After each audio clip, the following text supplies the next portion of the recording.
Edit audio. Hey everyone.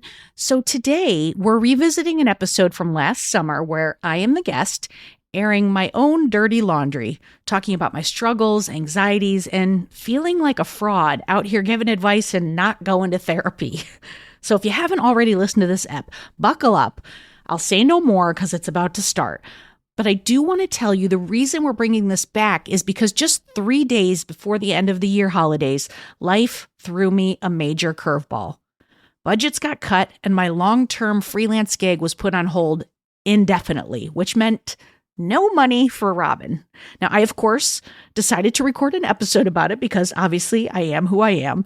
But in the recording, which is airing next week, so please mark your calendars and come back, I realized that this whole conversation is connected. That work that I started by admitting where I was last summer, well, it's helping me today deal with financial and career uncertainty that was handed to me. So, deep breaths, and I say, let's dive right in.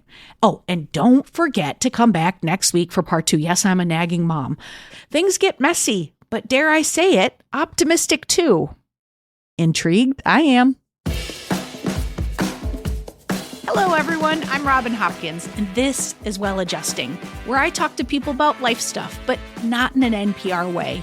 It's more like we're at the bar, having cocktails, getting into your business sort of way. It's giving drunk NPR. Oh, and producer Steph is here too. Hello.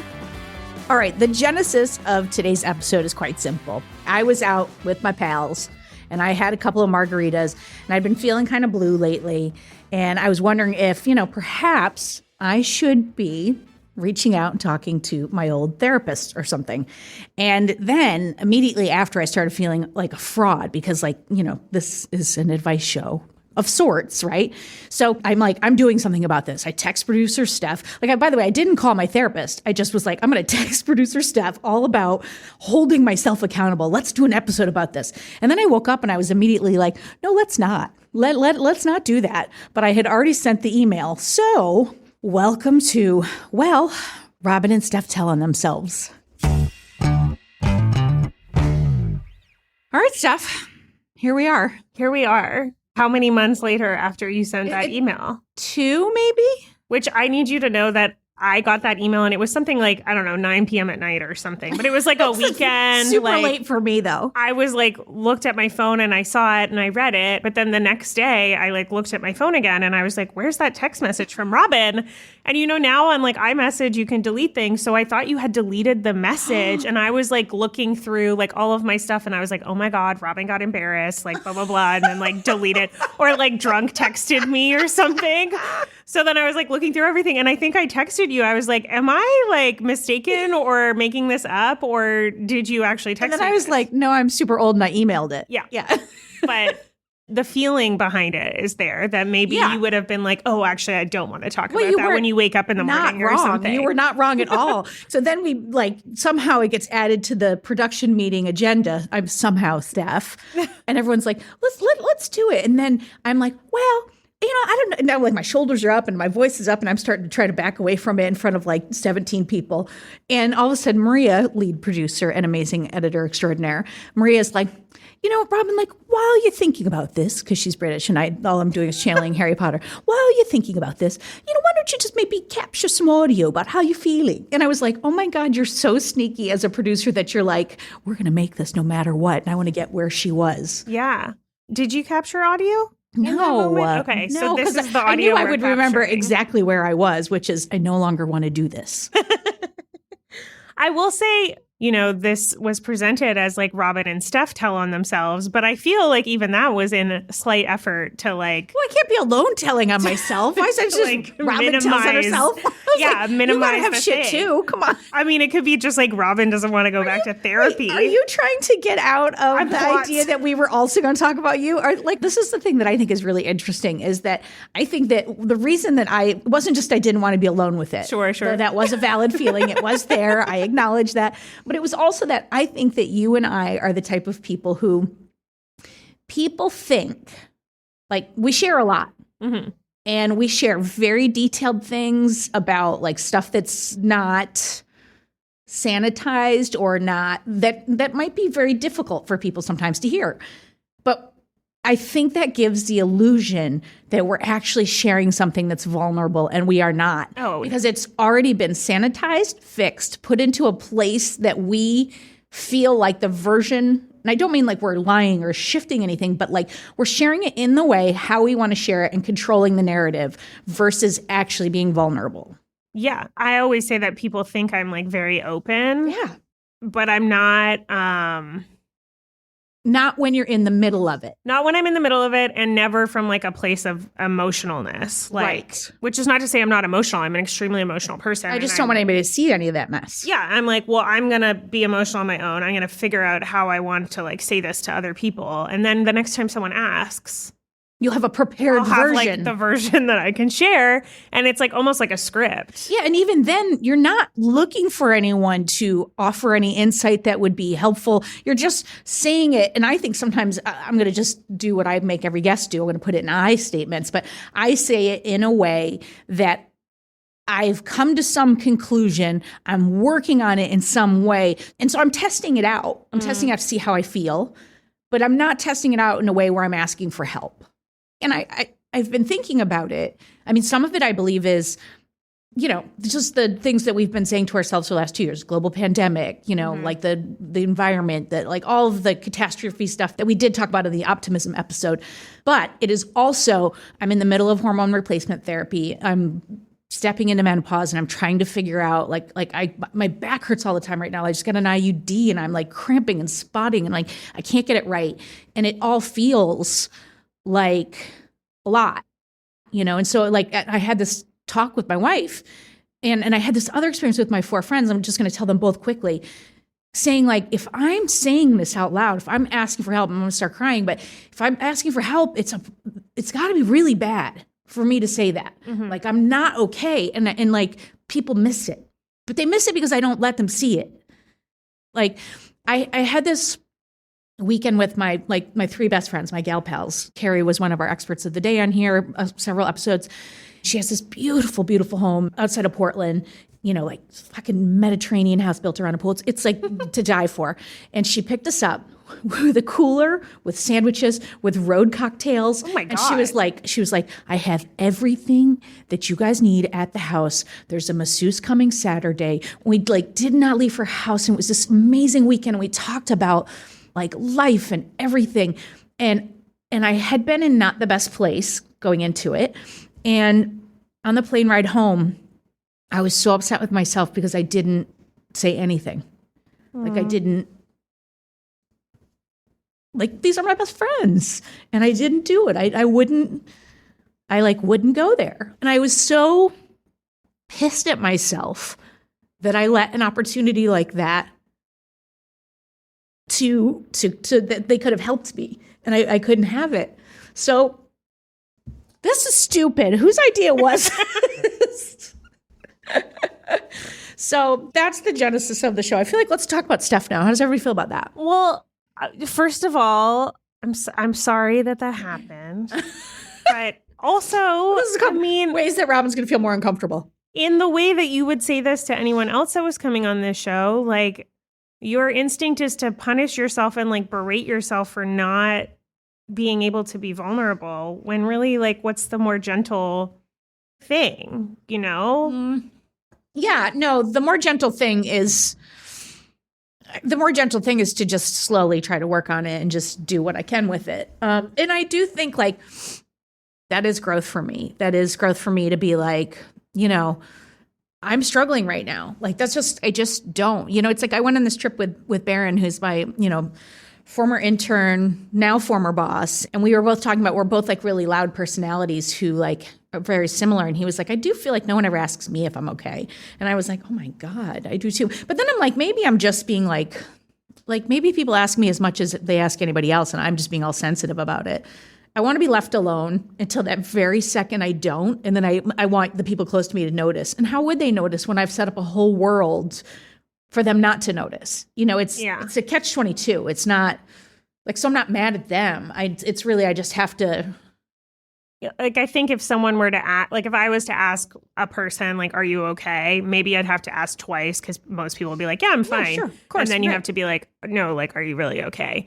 But I think for you and me, if someone were asking me, they'd probably have to ask me like 15 times Or come around in a different way. Yeah. So I think it's less that people aren't, I mean, maybe people are asking less because you have this like facade that everything is okay. But also, I think in order for you to answer the question in a way that's vulnerable, it would take a little more. Yeah. Well, it's just like I've been trying to think about like what would it even take? So like one of our experts of the day, I've been open about, Patricia. She did a lot of episodes in season 1.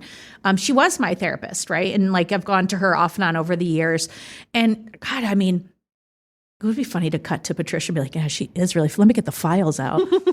No, but like, you know, she like, I would feel in the beginning just like, when I shared something that I was really not okay with, like just fucking naked, just like, oh my God, did I just say that out loud? And like, and there was like a shame, and there was like, I had to do so much work to get to a point where I could like say the things that I say very casually now.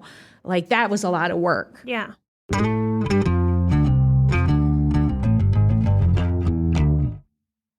So when's the last time you were in therapy, and was it with Patricia? I was with Patricia. I think I did a couple of sessions the beginning of the pandemic. And prior to that, it would have been like, maybe like 2017, 2018. So it's been a hot minute. And I guess so like you've already like recognized that there's things that you wish you were talking about, even in like friend situations. Yeah.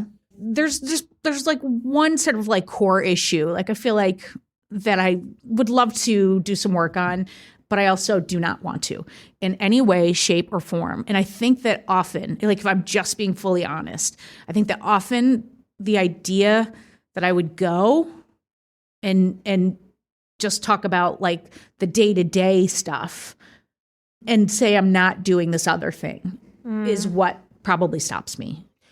Well, I think so many people go to therapy and talk about the day-to-day stuff to find the thing that's under. Yeah. But you've already done some work, like I know, done some work and understand what the thing that's under is. Right. Do you feel like you can like articulate it? I can, but I'm not going to. I'm going to say that. Here or here in the world? Well, I have to You're Patricia. I have to Patricia. I have, I mean, to Mary. But so you have articulated it. Yes. So that's good. Sure. Recently? But it's like, yeah, it's like, you know, it's not like, it's not hidden. It's a thing I'm aware of. And I just don't want to, it's just too hard and I don't want to do it. What I'm not going to do is what people do is go, well, I already know the thing. I'm not going to like, what's the word when you like, you know, put fancy words around it and, you know, like I'm not going to do any of that. I'm just going to say that it's this simple. I don't want to, but I want the result. So it's like, I'm in a place where I go, okay, well, I don't have the result. So that's going to be what that's going to be.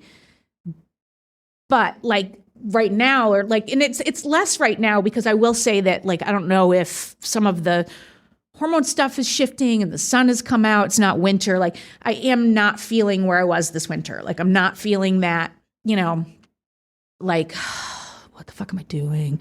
Like I'm like kind of lit up about a couple of things. And so I'm like back to feeling like mostly myself. What stinks about it is like this looming thing, which is stopping me from taking care of myself in a small area. Like if I went to Patricia and said, I don't want to talk about this. I'm just feeling this. Can we talk about that? She would be like, of course. I'm here for, it's just me.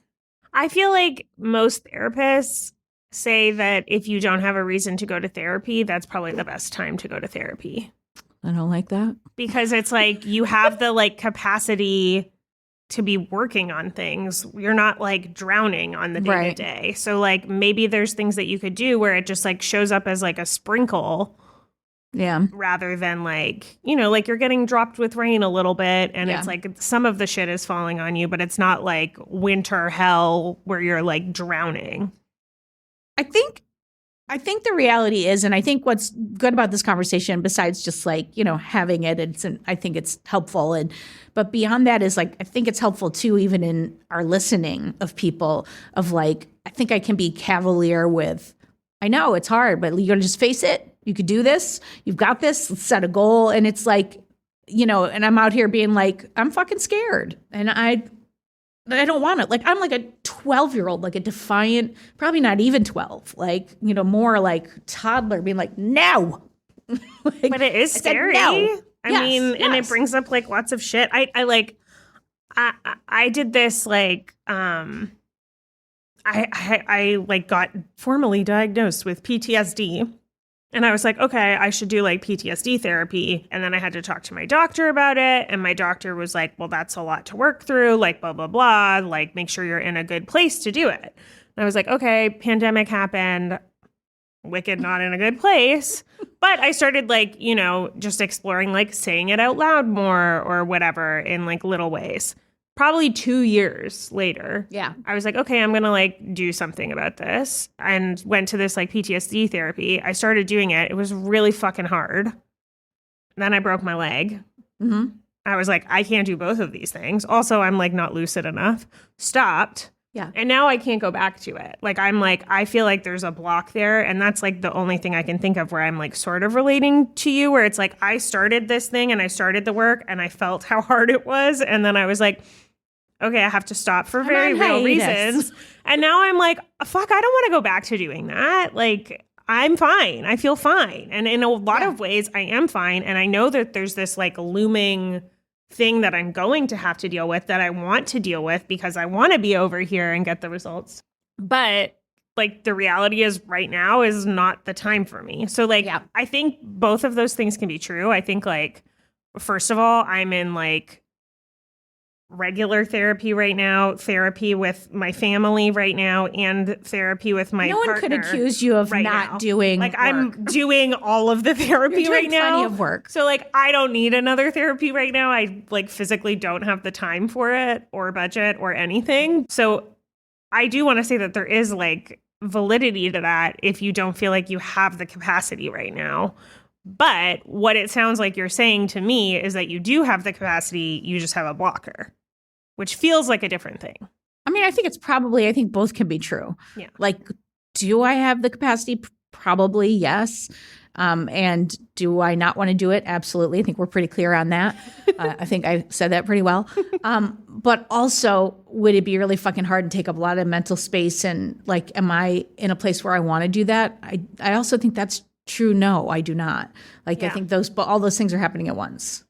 Like, in these moments when we start to talk about this, I can get very existential. Like, I can go up into the like, it's always gonna be problems, and 5% happier, or could I be better about like just relaxing into what I have and being present in the moment? Like, it's like it can get very circular, and I can see how it can get very easy to get lost. But like, that's all the stuff that's on top, and then underneath it is just no.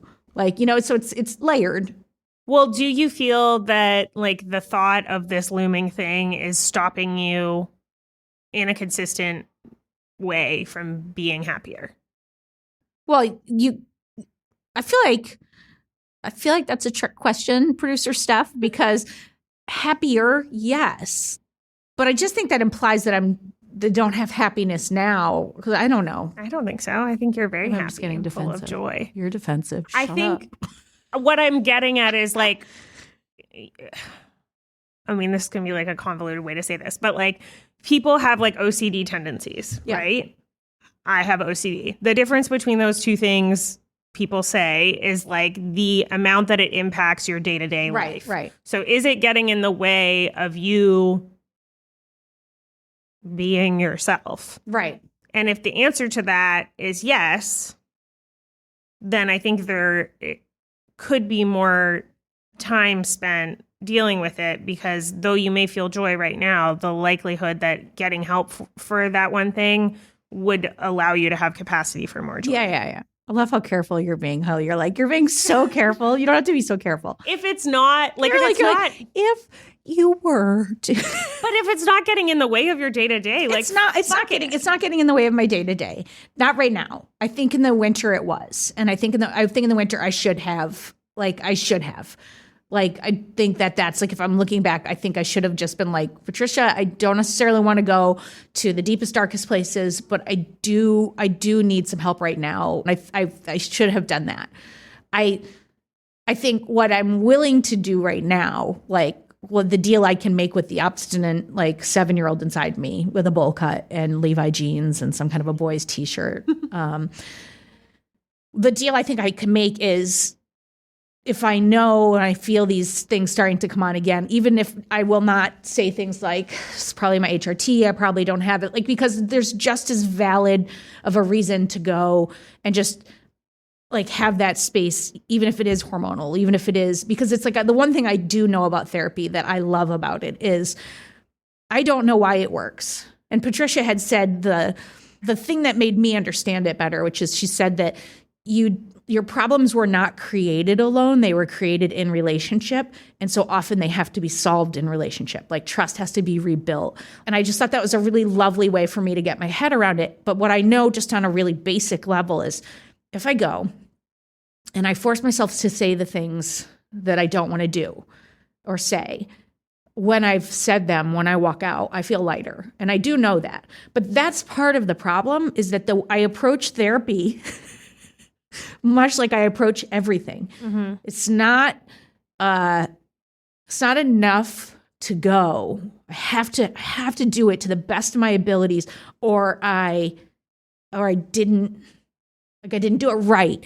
I don't care enough. I'm not trying to make the outcome. It's my responsibility. It's probably my fault I have a cold. Like I go right into that kind of thinking.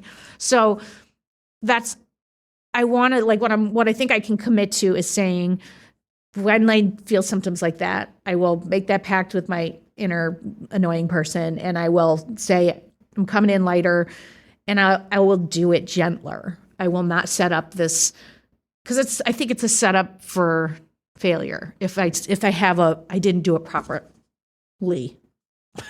I think properly. Yes, I think that's a good thing, and I think we can come back to that. I'm so comfortable right now, Steph. Homework. I'm so comfortable. But for homework, where's maybe Steph's turn. It was Steph and Robin telling themselves. I will tell them myself or a two. Little. But I think we should come back to that and maybe write out some signs or some check-ins or something, so that we're making sure, even me, I can check in with you every month and I can ask you 15 times if you're okay, and we'll see. Something like that. But do you and Patricia have a email or texting relationship? Yeah, no, I can email her. Yeah. If you're open to having extra homework. I don't know if I am. We'll see. We'll see. I think it could be helpful to, right now we're worried about future Robin, right? You're you're feeling pretty fine right now, blah, blah, blah. But you're sort of anticipating. Well, it's life's a cycle, right? Yeah. You're not always going to stay calm and zen and cool and woo. So what barriers can we remove between now and the inevitable cycle start date to feeling shitty that can help you get help? And I think one thing could be, if you're open to it. She's so eggshells right now. Is sending an email to Patricia and being just saying exactly what you're saying here. I saw this happen in the winter. I feel pretty fine right now. I don't think I need to talk about it right now with you, but I just want to open the door so that when and if I do want to talk about it, that door is already open, and you don't have to do the I always stop myself with my friends. I'm okay, well, I can't talk to Jane about problems with my dad because Jane doesn't know the 75-year history of me and my dad, so I have to go talk to John about it. Yeah. Because John's the friend I told the history to, but I don't want to talk to John's not available right now. It's another thing that I'm putting in my way. Right. Whereas if you tell Patricia hey, this is the shit, we're not talking about it now, but we will, she'll be all right, dope. Yeah. See you in December if you need it. Yeah. But you won't do it. I don't know. I feel it's also dipping your toe in the water. Our hardest guest? I mean, you can not want to do things. That's fine. I'll email Patricia. I've set myself up for a real problem because you actually have Patricia's email in our files. I would never do that. Could you imagine? I'm worried about Robin. No, I would never. No. It's what you're saying is logical. I think the only reason I'm it's just that is sort of one of those accountability things that's scary. And it's I think the problem is not now. The problem is, will I do it then, whether I've sent that email or not? I think the real issue is what could I put in place when I'm starting to feel sort of blue? And what would be those signs? And I would need to I probably need to like a little journaling on what that would look like. But, you know, I think I know the signs. It's like when I start saying things like, what's the point? What am I, or thinking things like, what am I doing? Oh my God, I just do this every day. Like that's a pretty big indicator. Like my food's off, that's a pretty big indicator. When I don't want to do things, when I want to sleep a lot, like those kinds of things. I like to sleep a lot anyway. I'm a sleeper. Like, what do you have to lose from sending the email? I'd like to weigh in on that at the end of the episode, Steph. I'd like to I would like I'm at a car dealership and I'm like, I'm going to go to the bathroom. Okay. I'm hiding right Deal. now. We'll come back to you in a week and ask what you have to lose by episode. sending an email. Okay. Because to me, it opens the door, lets you like dabble your toes in. It's like me saying I have PTSD out loud. I'm like, okay, that is like. Well, that's the thing. It's not just the sending the email. You're asking me to say it out loud. You're asking me to say it out loud to the person who's going to make me more accountable, and that's scary. And I'm hedging. I mean, I'm not even going to try to lie. I'm hedging. Like, you know. But no one's going to take even any of my advice after this episode. I disagree. I think it makes you more relatable. And that's the thing. It's scary. The more you say it, the less scary it becomes. No, and that's really valid. Like, I mean, I feel like that's how I process a lot of things. And sending an email is less scary than saying it in person. So if you send the email. I'll send the goddamn email, Steph. Fuck yeah. God damn it.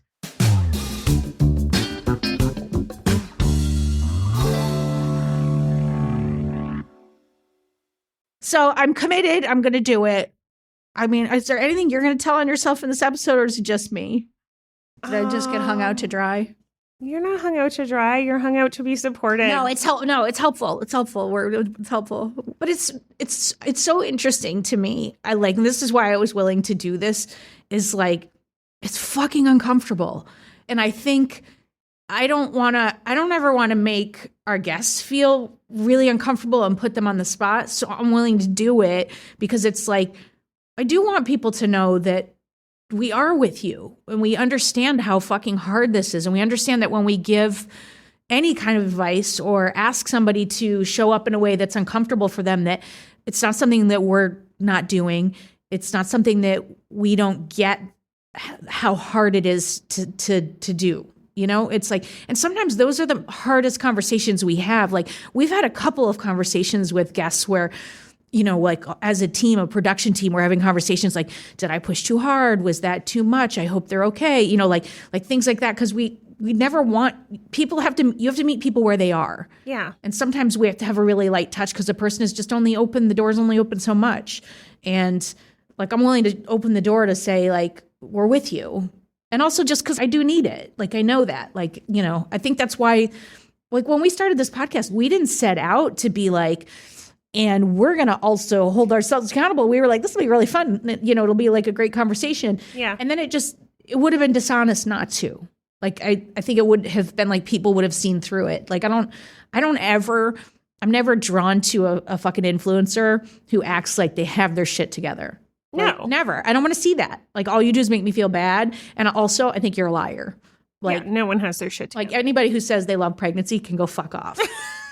Go fuck right the fuck off. It was not fun. Yeah. We get this feedback from people that listen to the show, and it makes sense. And it's what we've been saying, that it's like when you hear, it's just like relatability. You hear other people struggling and you feel less alone in your struggle, even if your struggle is completely different.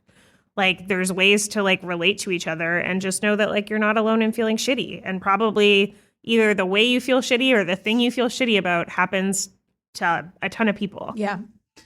Well, and like, I know I'll walk out of here and I'll feel a little lighter, and I know I'll feel a little better, and I'll feel a little bit more like, okay. Because it's like I had a family where, you know, there was addiction and where things happen at night and then the next day we pretend it didn't happen. Mm-hmm. And like that creates a cycle of shame, and it creates a cycle of like self-doubt, and then like just the night's dark and it's long, and then the next morning you're just like, all right, well, it's a new day, and the sun comes up and it's gorgeous, and yet it feels like something feels off.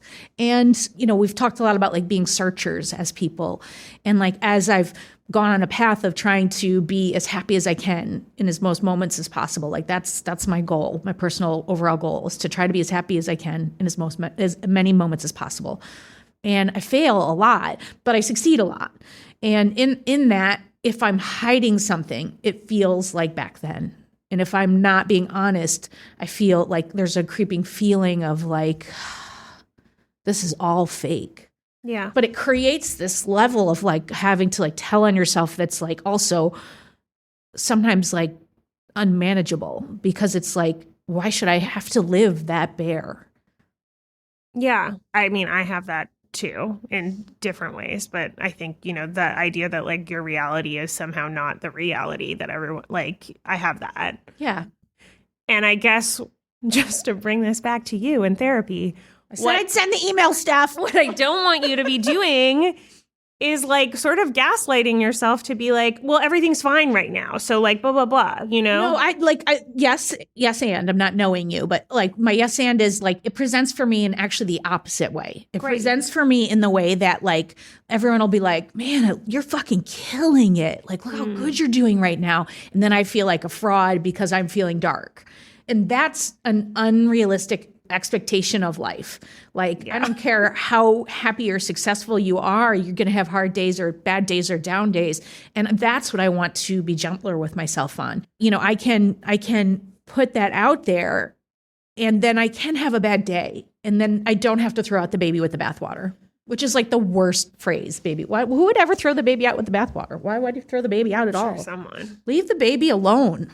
I think there's something that's so weird about this is that producer Maria asked us to like think of things that we can celebrate at the end of the episode. So what are things that we've been doing? And I'm like, God, I don't know. I can't think of anything. And she lists off all of these things. She's lifting off our things, which I think is hilarious that our producer had to send us things we're supposed to be proud about. And literally on the train ride over here, because I knew that this recording was happening, I started posting on Instagram.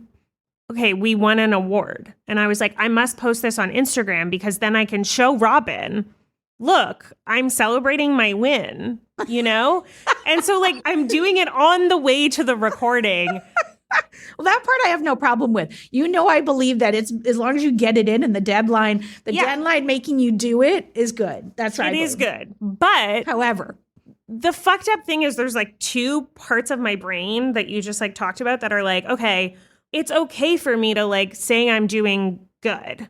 And so I'm like, okay, we won this award. And then I have this like weird idea that me saying that, it makes me a fraud. Because I'm like, well, the company's not doing as well as it has. And we could use like this amount of money. And maybe like this award isn't as good as other awards and blah, blah, blah, But then also at the same time, I have this dialogue that's like, I'm a fraud. Not everything is as good and sparkly as I'm making it seem. And then on the other side, I'm like, no one cares about this. This is so stupid and nothing is really that good. Like, I'm not showing anyone anything good that I've done. Like, I'm diminishing it in two ways. I'm saying it's too good for me to be like showing other people, and other people are going to judge me for being too good.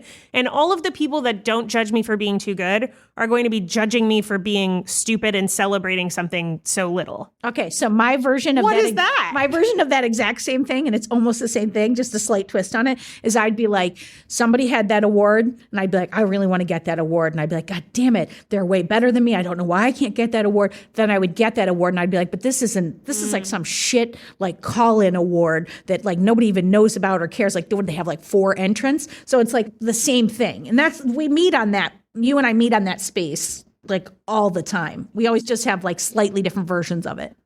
We're really fucked up. Yeah, so we all need therapy. Can you imagine if we were just like, and that's a wrap. Thanks for coming.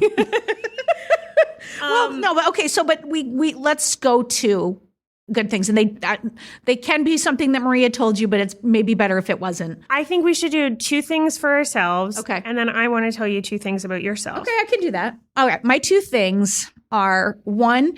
All right, I've been open about I had a bad business relationship, and it just was, I stayed too long, like an extension of I used to stay too long in relationships. And this was the first time I realized, I stayed too long in business because I was afraid, because I was like, well, this is the most successful thing I've ever done. What if, who's going to want me? What I'm going to be able to do? Like I stepped into this thing. I didn't mean for it to happen. So that said,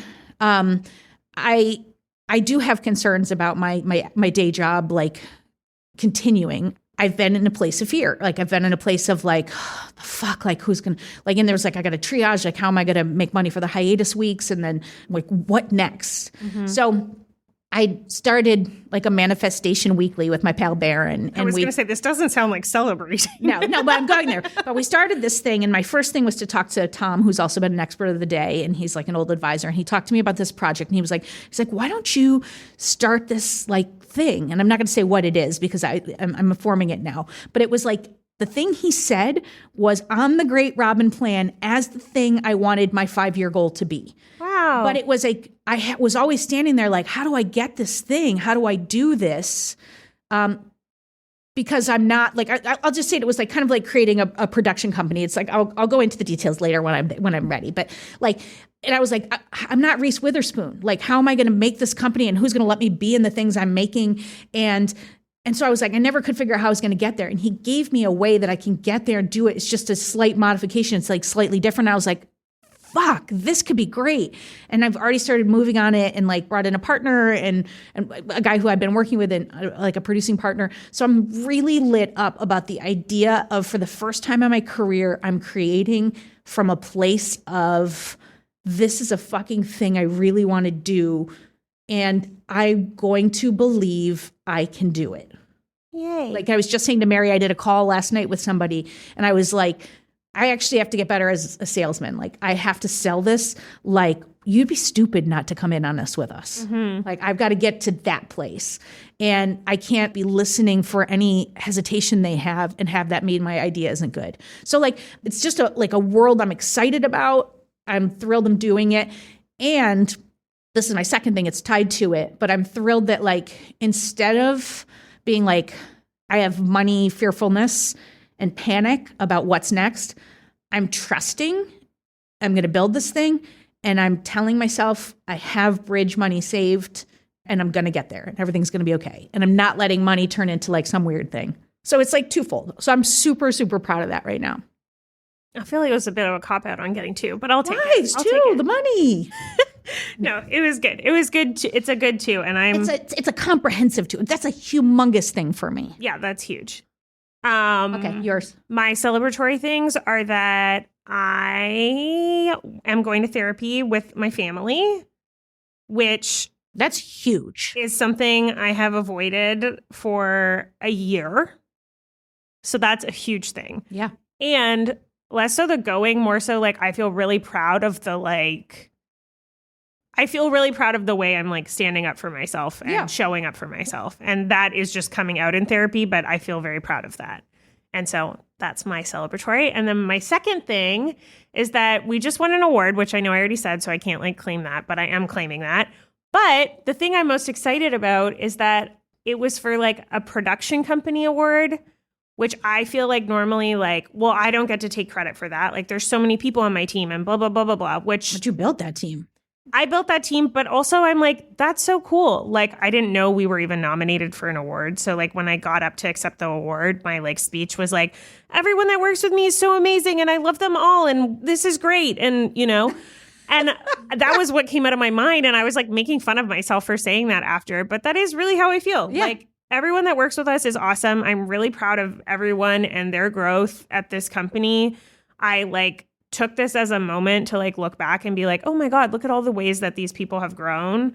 And in that myself as well. And all of us as a collective. And I think that's really cool because that's always all that I've wanted was to create like a little beautiful space for us. And you have done so. And I've done so. All right. My thing for you is I think you should be very proud that your partner just moved in. And that is a very big thing for you to like open your home in that way and like how amazing you're being about being proactive to like make sure you all are communicating and so that the space is great for you both. And like, I think it's pretty amazing. Thanks.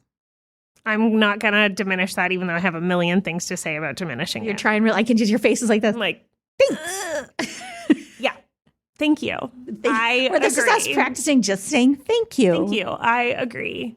My thing for you is that we're doing this recording. Yes. And I'm sure you had to like prepare yourself in some way. And I'm very proud of you for even bringing it to the table, because in a lot of ways, like sending the email, opening the door, this is also opening the door in a different way. And I'm also very grateful and fortunate that you trusted me to talk to you about it. Even if it, and all of these people, I guess, too. And everyone listening. No, but that takes a lot. Yeah. And it's like very sweet. And it also is like very in line with like the ethos of the show, which is like, we are not perfect by any means. And shit is hard sometimes. And I'm grateful to know that you are someone that I think is like amazing and has all your shit together in a way that part of having your shit together is having it fall apart. Yeah. And I think that's really cool. I think, thank you. And I think the thing that I'm proud of in that is that, like, I do think that having your shit together means saying that you don't have your shit together. Yeah. It wasn't that hard. I mean, it's necessary. I mean, I didn't prepare for it to think of it. I just did. I knew once I said it, I was going to hold myself accountable in some way. I'm just going to say I'm glad I did. Great. I hope you feel a little lighter when you leave the room. I think I will. All right, Steph, I say till next week. We're going to be back. We're going to still be sort of messed up. But no, I'm going to be healed. Well, I will have sent the email to Patricia, so I'll be healed too. So you can rest assured our advice from this point forward will be fantastic. Still fucked up. Okay. You're always fantastic. Thanks to our guests, Robin and Steph. Thanks to our guest, Robin Hopkins. All right, friends. I told you it was a bit of a roller coaster. Now make sure you come back next week to hear part 2. We've got job losses, medical news, and finding the bright spots in dark moments. And most importantly, trusting that it will all be okay. I mean, it is a journey. So come back next week to hear how it all shakes out. For more Robin, and you may need that, you probably don't need it, but like if you do, you can follow me at Real Rob Hops on all the platforms, all the socials, as the kids today say. Well Adjusting is an Edit Audio original series. It's exec produced by Steph Colburn and Robin Hopkins. Our producer and editor is Maria Passingham, and our production manager is Kathleen Speckert. Thank you to the entire Edit Audio team and to you for listening. Oh, hey, before you take out those AirPods, this show is just for entertainment. If you are in need of help, please, please, please reach out to a professional. Go ahead and get that help. You deserve it.